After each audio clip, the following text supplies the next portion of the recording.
Sure. Okay. Well, folks, thank you very much for helping us this year with our fundraising efforts and being part of this Fundraising 101, which I know will be great and helpful. The work that y'all do is incredibly important to the law school, particularly at this time in our history, and I'm just tremendously grateful for all of you taking the time. I know you all have very busy lives, but you can be of such tremendous help with your reunion classes, and so I thank you for what you're doing, and I'm looking forward. I hope all of you will be here next April, and I look forward to seeing you then. So thanks so much. You're welcome.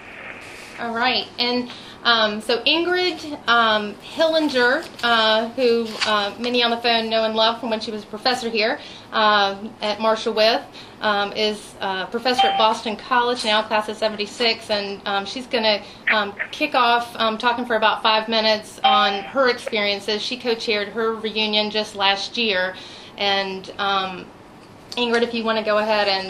Sure. Hi, everybody.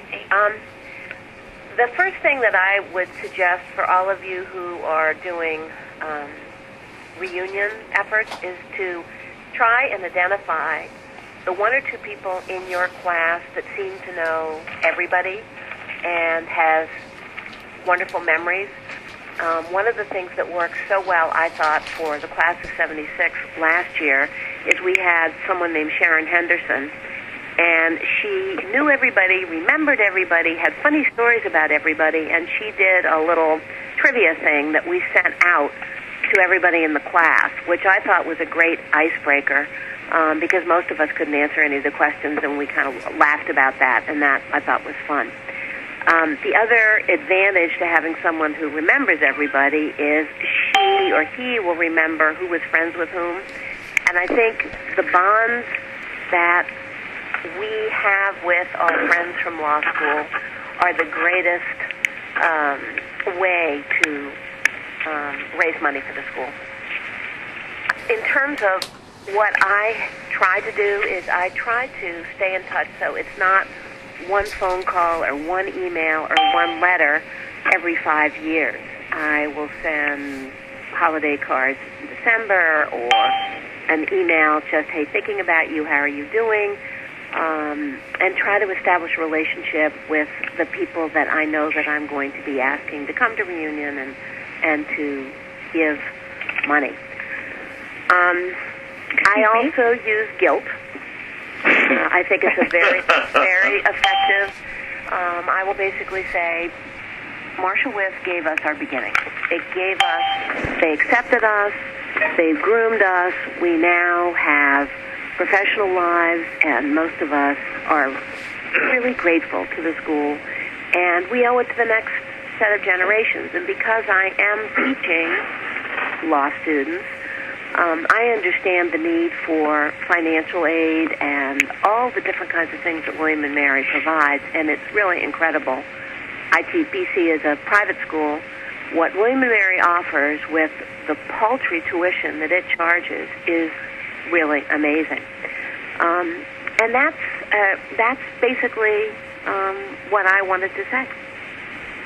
I don't ask for money, and I know that that's wrong. I know that that's a very bad thing, but I just can't do that. I mean, I ask for money, but I don't say, could you give us $2,000? I said, would you be willing to make a contribution to the class gift or a pledge or whatever? But I never put a dollar amount on it. Although Ingrid was very successful at getting new people to join the Dean's Council. So it was luck. We did.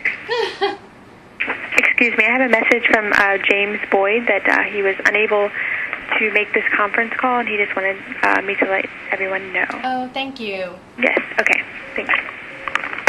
All right, thank you, Ingrid. Then Michael Kaufman is class of 2006, and he co-chaired his 5-year reunion last year.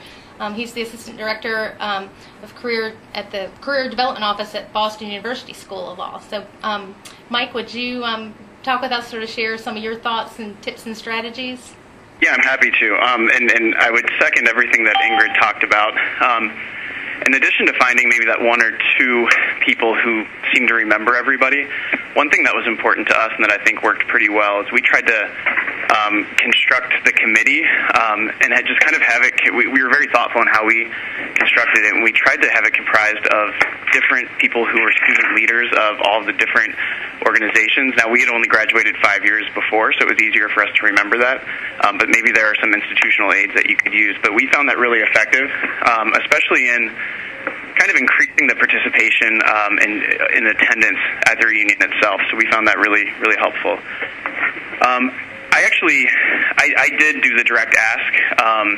You'll find, I don't know how deep into the process everybody is right now, but you'll find that Laura and the folks at the Alumni and Development Office will give you suggestions for what you should ask your classmates to give. And so I did the direct ask, and I actually found it to be pretty successful. It wasn't the case that everybody gave what you asked, but at least they tried to come close, and I think felt motivated to come close. But I didn't feel all that comfortable directly saying, I suggest that you give $2,000. Instead, I kind of punted and said, the alumni office suggests that you give $2,000. And I thought that kind of helped provide some context and also kind of get me off the hook if a classmate was sort of appalled by the suggestion. So I thought that was easier for me anyway. And Laura, I'm sorry if that's not the way I was supposed to do it. No, I like it. Let's see. I guess one thing that I just found, so as one of the co-chairs, what we did is we comprised our committee, and then we let the committee members decide who they wanted to reach out to. And obviously, folks wanted to reach out to the people who they were still close with or who they wanted to reconnect with. And so what was left over, myself and my co-chair took. And so I was reaching out to quite a few people who I didn't have a relationship with in law school or who I've kind of fallen out of touch with. And I actually found it was easier to ask them just for that reason. I had some of my friends on my list, and it was kind of harder because I knew what was going on in their personal lives. I knew that they just had their third child and, were kind of strapped financially, and I would feel rude asking them for this kind of money. So, I don't know, I kind of suggest that, it was almost easier to reach out to the people who I didn't have a very close relationship with. And it was also much more fun because before calling all of those folks, I generally would send an email first and tell them that I would follow up with a phone call. And then I would follow up with a phone call, usually at their business number, and if I couldn't reach them during the day, sometime in the early evening at their home number, if I had that. But before talking with them, I did do kind of a brain dump and try to jot down the one or two or three things I could remember about them or connections that I shared with them. So if I had a class with them or did an externship with them, one of the people I played pickup soccer with all the time, but really hadn't talked to since. And it was actually kind of a lot of fun to catch up and hear what was going on, and hopefully they thought it was too. And I thought that kind of helped. The final thing that I want to say is I found it, in terms of kind of offering compelling reasons to give, I found that a lot of my classmates were unaware of the state budget situation in Virginia, especially those who are no longer in Virginia. And so I thought having facts about how little money the school is now receiving from the state, and also, Laura's office put together kind of a memo that told us sort of what proportion of a student's tuition is covered by state funding, and it was very low. And some other facts, and I think there was also a comparison to like what it had been 3 or 4 or 5 years ago and what that meant for what was happening with tuition dollars, and I found that to be the most compelling thing for my classmates. I think when people heard that and they just weren't aware, that made them, I think, slightly more motivated to give. So I think that's all that I have. Excellent, thank you. And then Marshall Barton, are you on the line? I'm here. Hi, Marshall. Hi. Marshall Barton, she co-chaired her 15-year reunion a couple of years ago. She lives in Georgia and is senior counsel for Mariel Limited. And Marshall, if you could just talk a little bit about your experience and give some of your tips, that would be great. Sure. So I have approached my classmates sort of in different ways, and it really was a function of what my relationship was with those people. I have tended to call people, and I generally call them at work because, one, I know I'm at work a whole lot. It's a lot easier to get me at work than it is to get me at home, and I, appreciate that we all have such little home, little time with our families and at home that, I try not to interrupt that space. But if it's someone that I wasn't particularly close with, it's interesting. I'm sort of the opposite of what Mike was saying in terms of, he calls and likes doing that a little more. finds that more comfortable than calling people that he doesn't have a relationship with. One of the things that I've also found is I think it's important that, we obviously are giving to the school, and I've found that if I'm able to say, I invite you to join me in giving to the school at this level, whatever that level is, then I sort of set a goal, for them, and because it demonstrates that I have a commitment to the school as well. I think that is somewhat persuasive to them as well. I definitely start the conversation with, sort of a discussion, what's going on in their lives, what's happened since we haven't seen each other, and then I do also, I raised the reunion, and I talked to them about all the great things that were going on at the school, and as well the budget issues, because I agree with Mike that a lot of people don't appreciate what has changed there. And I also generally talk to them about what a powerful impact the school has had on me and my life and my children's lives, and the opportunities and the doors that have opened as a result of going to law school, and in particularly going to law school at William and Mary, and the friendships that were forged there. One of the other things that I've also tried to stress in these conversations is how important it is in terms of a measure of the success of a law school is how the percentage of alumni, that are supporting the school through financial donations, and that really is persuasive and important when people are looking at measuring the law school. And in that vein, many of us met our spouses in law school, and so you're able to say to them that if you know that the person's a couple, that they got married, then your gift is actually counts as two gifts, since you both get credit for making the donation, and so that increases the level or the percentage of the participation level as well. So I will be honest and say that if I get pushback from people, I haven't ever really pushed back in return, because I really do believe that giving is something that you do on a personal level, and people, for a variety of reasons, may have different priorities in what they give and what they don't give. But I do generally say, well, a gift in any amount is always appreciated, and it, shows the commitment of the alumni to the school. And so I don't, I'm not very good at saying, well, can you really consider doing, 2,000 rather than 1,000, or, whatever it is that they might offer up. So. And I did something similar that Mike did when we were getting our committee together. It wasn't so much that we looked at organizations, which is a great idea, but we sort of knew, there were different groups of people within, our law school class, and we tried hard to get, people from each one of those groups to be part of the committee. And then, we divided up the list, and people said, okay, I know these people, and I'm good friends with these people, and, I still keep up with this one, or I'm happy to call these people because we had common law together or something. So that, we tried to cover the class in terms of some connection, some personal connection to a person on the committee. So I think that concludes what the information I had to share. Okay, thank you, Marshall. And then Chris Honerberger is class of 77, and he's a past president of the Law School Foundation, has chaired his reunion committees in the past, and has served in so many different ways. He's been a devoted soldier out in the fundraising trenches for the school. He's the president of ClearPoint Financial Solutions, and Chris, if you could just offer some of your thoughts that you've learned over the years, that would be great. Thank you. I'll only mention these. I won't comment beyond that because they've been covered very well by the first three participants, but I think you have to stress participation.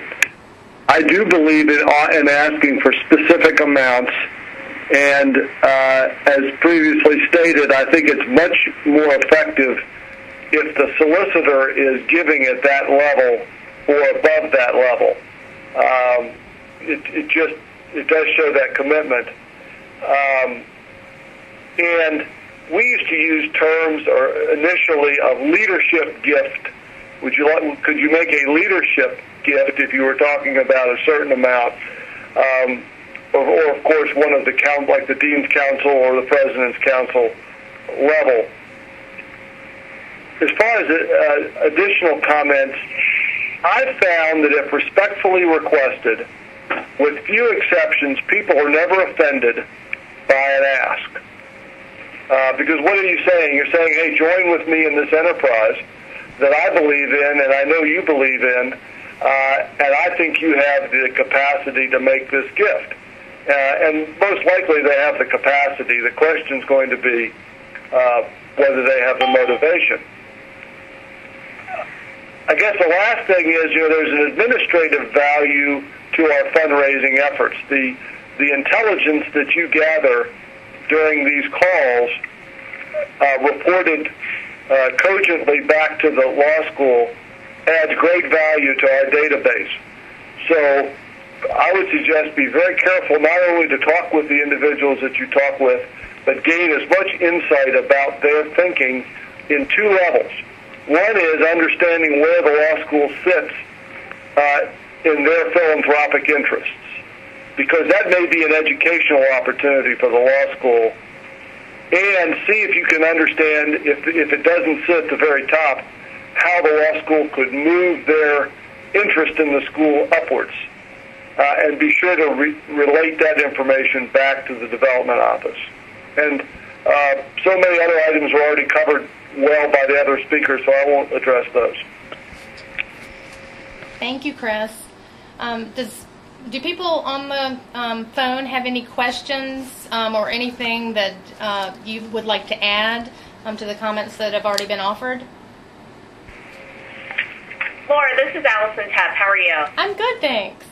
Good. I do have a question, and maybe it's in some of the minutes that you've already transmitted to us, but Mike mentioned referencing the amount of support that the school gets from the state and how small that is. Do you have those numbers for us? I don't know that I saw those in our packet. I do, and it is in the notes from the Dean's conference call, but just for your information, it's 12% comes from the state currently for this year, and among states across the nation, Virginia has fallen to 41st among the states for support of higher education. And then there's some additional stats in there about tuition and what the student loan volume is on average that you can also use. Okay. Does anybody have any other questions? Laura, this is George Costello. It's more of a question for the group. Have any of you all tried social media as a way to make connections with prospective givers? This is Liz Beck. For the undergrad, for people who sometimes we didn't have good email addresses for, I used Facebook, and I did actually get a few people that way who we otherwise wouldn't have been able to contact, but I didn't use Twitter or anything else like that. This is Mike Kaufman. For our reunion last year, I didn't do this, but one of the other committee members started a sort of unofficial Facebook page for the reunion and for our class, and it didn't really go anywhere. Nobody really subscribed to it or liked it or whatever, so it wasn't all that helpful in our experience.